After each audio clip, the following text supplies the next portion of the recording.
A24 news में आपका स्वागत है। आइए जानते हैं ऐतिहासिक धरोहरों के वीडियो और उनकी रोचक जानकारियाँ। सबसे पहले जानते हैं विश्व धरोहर ताजमहल के बारे में कुछ अनसुने तथ्य।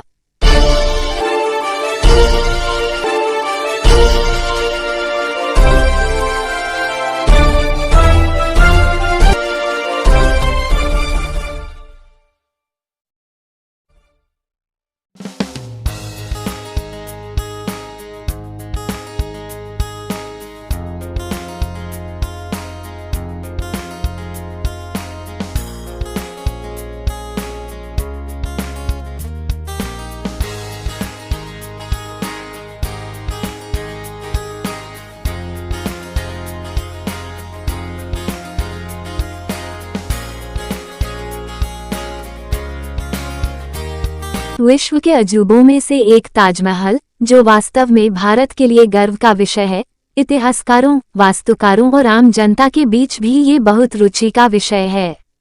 ताजमहल के प्रति कई कहानियां और तथ्य हैं जो विभिन्न लोगों द्वारा वर्षों से प्रस्तावित किए गए हैं, जबकि उनमें से अधिकांश को कोई आधार नहीं मिला, लेकिन उन्होंने निश्चित रूप से कई मिथकों को जन्म दिया। सफेद चमत्कार ताजमहल को रहस्य के पर्दे के नीचे छिपा दिया, जो शायद जीवन भर रहेगा। ताजमहल वास्तव में बेदाग कृति है। इस महान संरचना के बारे में कई तथ्य हैं जिनसे हम अनजान हैं। जबकि कुछ सच हैं, वहीं कुछ ऐसे भी हैं जो मिथकों के अलावा और कुछ नहीं हैं। हम इन तथ्यों का पता लगाएंगे और जांच करेंगे कि क्या वे सच हैं या केवल मिथक ही है।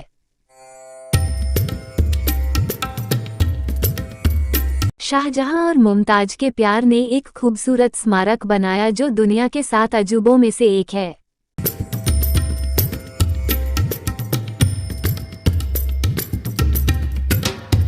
ताजमहल बनवाने के पीछे वो सपना था जिसे मुमताज ने देखा था। शाहजहां के गद्दी संभालने के 4 साल के अंदर मुमताज का निधन हो गया था।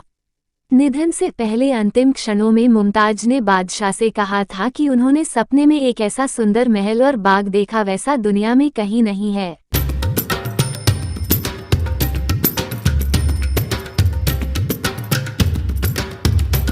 पहला मिथक है, ताजमहल के मुख्य गुंबद की छत में एक छेद है जो मुमताज महल के मकबरे के ठीक ऊपर है। ऐसा कहा जाता है कि जब कारीगरों को शाहजहां द्वारा निर्माण पूरा होने के बाद सभी कारीगरों को काटने की योजना के बारे में पता चला तो किसी एक कारीगर ने छेद छोड़ दिया ताकि एक दोष पैदा हो और शाहजहां के सपने को नष्ट करके उसे दागदार बनाया जाए। हालांकि ये काफी दिलचस्प और व्यापक रूप से माना जाता है, यह सच नहीं लगता है। इस कहानी का स्रोत शाहजहां के शासन के दौरान लिखा गया एक कथित पत्र है और यह तथ्य कि छत से पानी गिरता है, खासकर बारिश के दौरान। कई विज्ञान विशेषज्ञों के अनुसार यह पर्यावरण में बदलाव का परिणाम है, पर अब तक यह कहानी एक मिथक बनी हुई है। दूसरा मिथक है, ताजमहल की मीनारें सीधी नहीं हैं। यदि आपने कभी ताजमहल निर्माण को ध्यान से देखा है तो आपने देखा होगा कि ताजमहल के चारों कोनों पर 4 मीनारें पूरी तरह से सीधी नहीं हैं। भूकंप जैसी प्राकृतिक आपदा के समय ताज की रक्षा के लिए इन मीनारों को बाहर की ओर झुकाकर बनाया गया था। ऐसे में मीनारें बाहर गिरेंगी और मुख्य भवन बच जाएगा। यह तथ्य सत्यापित है और इसे ताजमहल का दौरा करने वाला कोई भी व्यक्ति देख सकता है। वाकई यह सच है। तीसरा मिथक है, ताजमहल के इंटीरियर में राजसी रत्न। ताजमहल के भीतर भव्य रत्नों की सुंदरता देखते ही बनती है। ये विभिन्न दुर्लभ, कीमती रत्न पत्थरों का उपयोग करके बनाए गए थे जो पूरे भारत के साथ साथ विदेशों में भी लाए गए थे। ताजमहल सचमुच एक खजाना है। अंग्रेजों ने ताज को भी नहीं बख्शा। इन कीमती पत्थरों के लिए कई बार छापा मारा गया और बहाली का काम केवल 19वीं शताब्दी के अंत में शुरू हुआ था। यह एक सच है और पत्थरों का उपयोग करके बनाई गई जटिल डिजाइनों को आज भी देखा जा सकता है। चौथा मिथक है, ताजमहल बनाने वाले कारीगरों को काट दिया गया था। ताजमहल के संबंध में सबसे प्रसिद्ध और सबसे लोकप्रिय कहानियों में से एक यह है कि कैसे शाहजहां ने ताजमहल का निर्माण पूरा करने के बाद कारीगरों के हाथों को काटने का आदेश दिया। ऐसा कहा जाता है कि उन्होंने ताजमहल के बाद कोई भी दूसरा ऐसा न बने इसलिए ऐसा किया था। ज्यादातर लोग इस कहानी पर विश्वास करते हैं, जबकि यह एक मिथक की तरह लगता है। शाहजहां ने ताजमहल के पूरा होने के बाद कारीगरों को अन्य परियोजनाएं सौंपीं और इस प्रकार यह पूर्ण रूप से माना जा सकता है कि उनके हाथ बरकरार थे। इसके अलावा कहानी का समर्थन करने वाला कोई अन्य सबूत नहीं है, इसलिए ये कहानी एक मिथक है। 5वां मिथक है, ताजमहल कुतुब मीनार से भी ऊंचा है। मानो या ना मानो, ताजमहल वास्तव में कुतुब मीनार से भी ऊंचा है। जबकि विशेषज्ञों के खोज परिणाम दोनों को 73 मीटर या 240 फीट ऊंचा बताते हैं, ताज वास्तविक रूप से कुतुब मीनार से लगभग 5 फीट ऊंचा है। यह एक सत्यापित सच है और ताजमहल की ऊंचाई वास्तव में कुतुब मीनार से भी अधिक है। 6वां मिथक है, ताजमहल का एक जुड़वां काला ताजमहल होना था। यह व्यापक रूप से माना जाता है कि शाहजहां मेहताब गार्डन में सफ़ेद ताजमहल के ठीक सामने एक और ताजमहल बनाना चाहता था। दूसरे ताज को इस ताज का दर्पण प्रतिबिंब होना था, लेकिन वह काले रंग का होना था। इसे स्वयं शाहजहां का मकबरा बनना था। काले ताजमहल की कहानी दशकों से घूम रही है और यह अविश्वसनीय मिथकों में से एक है। चूंकि शाहजहां को उसके पुत्र ने गद्दी से उतार दिया था, इसलिए यह निश्चित रूप से नहीं कहा जा सकता कि शाहजहां की क्या इच्छा थी। हालांकि मेहताब गार्डन में काले पत्थरों के जमा होने पर सवाल खड़े होते हैं। अफसोस की बात है कि हम शायद कभी नहीं जान पाएंगे कि इसकी सच्चाई क्या है। ये ताजमहल के बारे में कई मिथकों में से एक रहेगा। 7वां मिथक है, ताजमहल रंग बदलता है। ताजमहल वास्तव में कई मायनों में एक अजूबा है। ताज का रंग दिन के समय और आकाश की स्थिति के अनुसार बदलता रहता है। यह सुबह के समय एक गुलाबी रंग का दिखाई देता है। शाम के समय ताज दूधिया सफ़ेद दिखता है।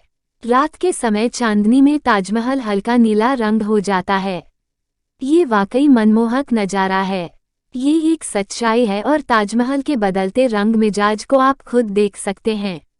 8वां मिथक है, ताजमहल पहली जगह नहीं थी जहां मुमताज को दफनाया गया था। मृत्यु के बाद मुमताज महल के शरीर को 2 अलग अलग स्थानों पर दफनाया गया था और अंत में इसे ताजमहल के तहखाने में अपने अंतिम विश्राम स्थल में रखा गया था। प्रारंभ में उनकी मृत्यु के ठीक बाद बुरहानपुर में दफनाया गया था। उसके बाद उसके शरीर को आगरा में स्थानांतरित कर दिया गया और 12 साल तक ताजमहल के परिसर में दफनाया गया। अंत में इसे ताजमहल के तहखाने में ले जाया गया जहां इसे अपना अंतिम विश्राम स्थल मिला। यह सच है, हालांकि शव को उसके प्रारंभिक कब्रिस्तान से निकालने का सही समय थोड़ा संदिग्ध बना हुआ है। हालांकि यह आम तौर पर एक सही तथ्य बना रहता है। हालांकि एक और कहानी है जिसे कुछ लोग मानते हैं लेकिन इसे एक मिथक ही माना जाता है। ऐसा कहा जाता है कि मुमताज का शरीर ममीकृत हो गया था और उनकी मृत्यु के समय जैसा था वैसा ही रहा था। चूंकि किसी ने ताबूत के अंदर की जांच नहीं की या कम से कम किसी ने इसका दस्तावेजीकरण नहीं किया, यह एक मिथक बना हुआ है जो शायद तब तक बना रहेगा जब तक कोई उसकी कब्र को फिर से खोलने का फैसला नहीं करता। 9वां मिथक है, ताजमहल एक शिव मंदिर था। ये उन कुछ उग्र विवादों में से एक है जिसने हाल के वर्षों में ताजमहल को अपनी चपेट में ले लिया है। दावा सबसे पहले P.N. ओक ने अपने प्रकाशन में कहा कि ताजमहल वास्तव में एक हिंदू मंदिर था, एक शिव मंदिर तेजो महालय के नाम से। उन्होंने बेमेल वास्तुकला और ताजमहल पर नक्काशी के बारे में कुछ सबूत दिया जिसे वे मूल रूप से इस्लामी नहीं मानते थे। उनके दावों ने भारत सरकार को मुश्किल स्थिति में डाल दिया क्योंकि इसने हिंदू मंदिर को बहाल करने की मांग को और बढ़ा दिया। यह एक ऐसा दावा है जिस पर अभी भी भारत में कई लोग विश्वास करते हैं।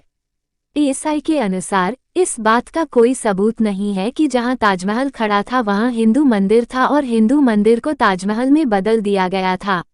यह दावा एक मिथक बना हुआ है, लेकिन निश्चित रूप से एक खतरनाक प्रकार है क्योंकि इससे इस वास्तुशिल्प आश्चर्य के अस्तित्व को खतरा है। 10वां मिथक है, ताजमहल किसी भारतीय ने नहीं बनाया था। उस्ताद अहमद लाहौरी, जिन्हें आमतौर पर ताजमहल का मुख्य वास्तुकार माना जाता है, आम धारणा के विपरीत भारतीय नहीं हैं। वह वास्तव में ईरान का एक फारसी है। यह सच है और शायद यही कारण है कि ताजमहल की वास्तुकला सामान्य मुस्लिम वास्तुकला के समान नहीं लगती है। सदियों पहले बनी ऐसी राजसी इमारत के साथ कई कहानियां सामने आना लाजमी है। हालांकि इसके वजह से ताज की खूबसूरती कम नहीं होती, बल्कि हर भारतीय के लिए गर्व की बात होती है। अपने सभी तथ्यों और मिथकों के साथ ताजमहल दुनिया के 7 अजूबों में से एक बना रहे। जब आप इस इमारत को गुंबद के साथ देखते हैं तो आप किसी आश्चर्य से कम नहीं महसूस करेंगे। जैसे जैसे आप इससे दूर होते जाते हैं, यह आपको आकर्षित करता है।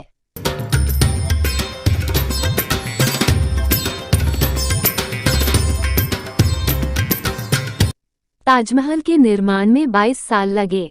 इसका निर्माण 1631 में शुरू हुआ था, जो 1653 में पूरा हुआ। इसे बनाने के लिए 20,000 मजदूरों ने काम किया, जिनमें भारत के अलावा फारस और तुर्की के मजदूर भी थे।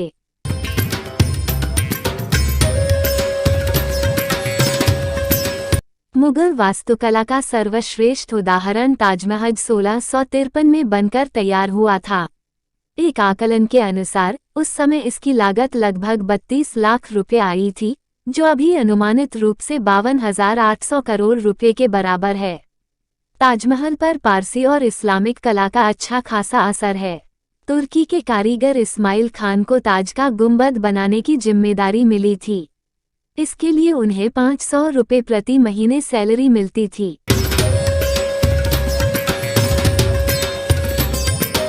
उत्तरी भारत से लगभग 20,000 मजदूरों की सेना अनवरत कार्यरत थी। बुखारा से शिल्पकार, सीरिया एवं ईरान से सुलेखनकर्ता, दक्षिण भारत से पच्चीकारी के कारीगर, बलूचिस्तान से पत्थर तराशने एवं काटने वाले कारीगर इनमें शामिल थे। कंगूरे, बुर्जी एवं कलश आदि बनाने वाले, दूसरा जो केवल संगमरमर पर पुष्प तराशता था, इत्यादि 27 कारीगरों में से कुछ थे जिन्होंने सृजन इकाई गठित की थी।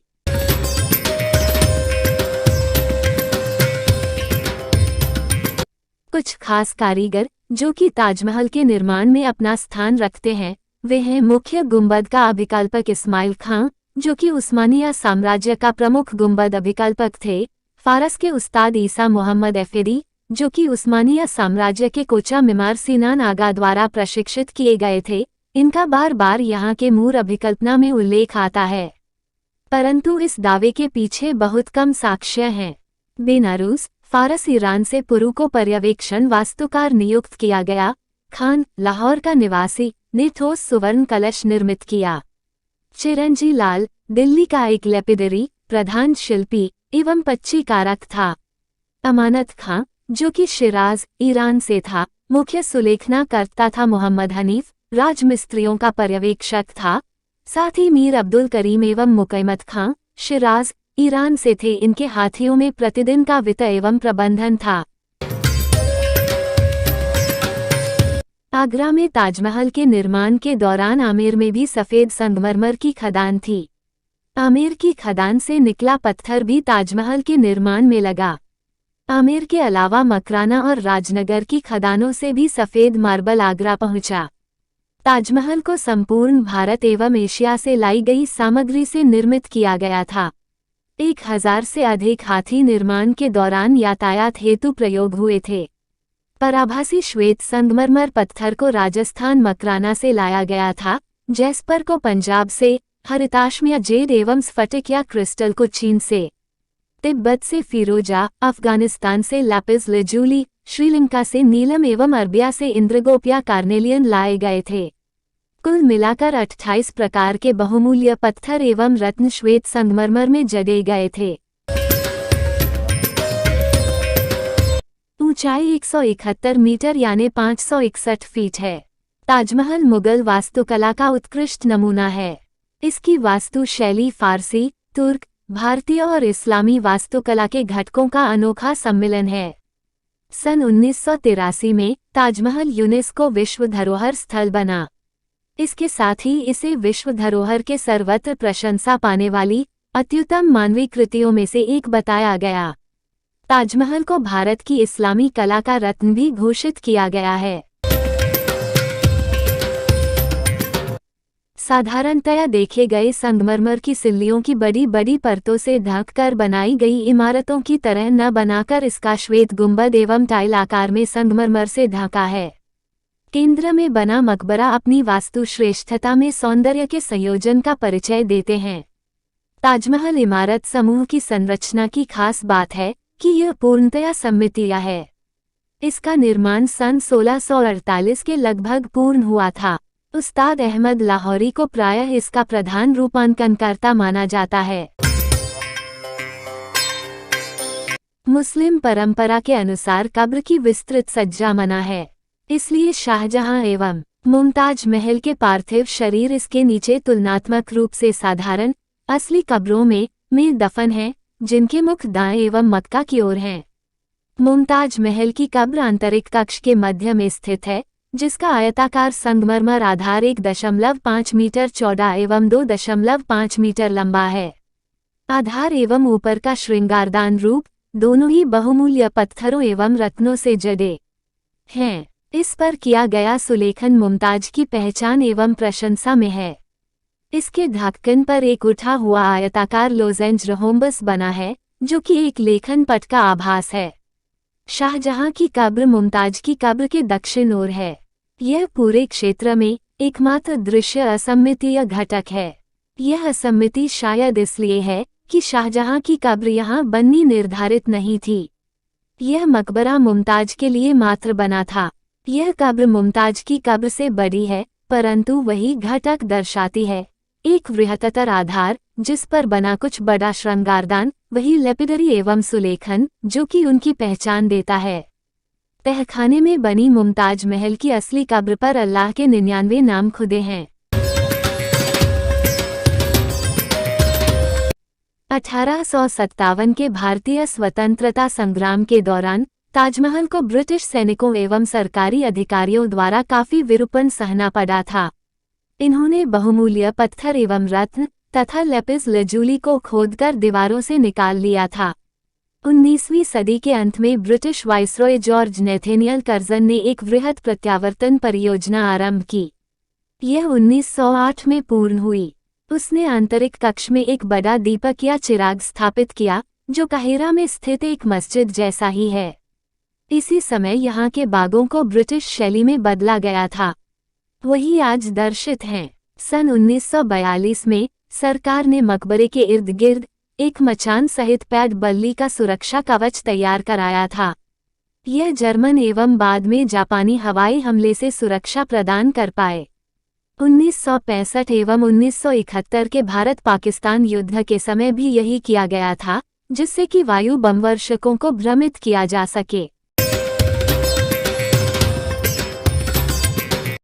इसके वर्तमान खतरे वातावरण के प्रदूषण से हैं, जो कि यमुना नदी के तट पर है, एवं अमल वर्षा से, जो कि मथुरा तेल शोधक कारखाने से निकले धुएं के कारण है। इसका सर्वोच्च न्यायालय के निर्देशानुसार भी कड़ा विरोध हुआ था। 1983 में ताजमहल को यूनेस्को विश्व धरोहर स्थल घोषित किया गया।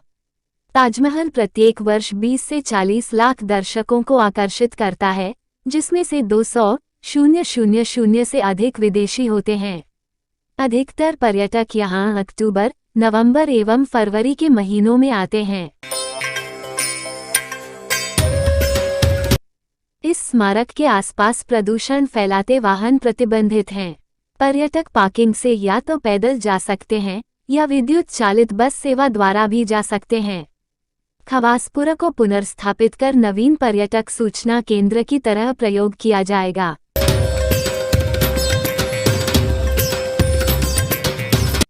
ताजमहल के दक्षिण में स्थित एक छोटी बस्ती को ताजगंज कहते हैं। पहले इसे मुमताजगंज भी कहा जाता था। यह पहले कारवां सराय एवं दैनिक आवश्यकताओं हेतु बसाया गया था। प्रशंसित पर्यटन स्थलों की सूची में ताजमहल सदा ही सर्वोच्च स्थान लेता रहा है।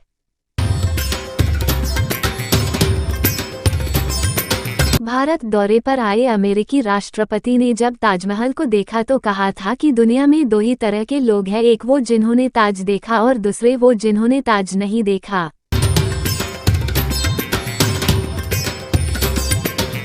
जिसने भी ताजमहल को देखा तो बस देखते ही रह गया। दुनिया भर के प्रेमियों का प्रेरणा स्थल ताजमहल सबके दिलों पर राज करते हुए सर्वोच्च पर्यटन स्थल भी बना रहेगा।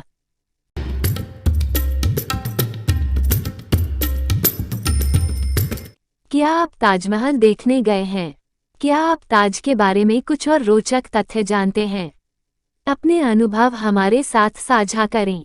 कमेंट करना न भूलें। अपने दोस्तों और परिवार के साथ साझा करें और उन्हें भी इसके बारे में बताएं। ये वीडियो और जानकारी आपको कैसे लगी इस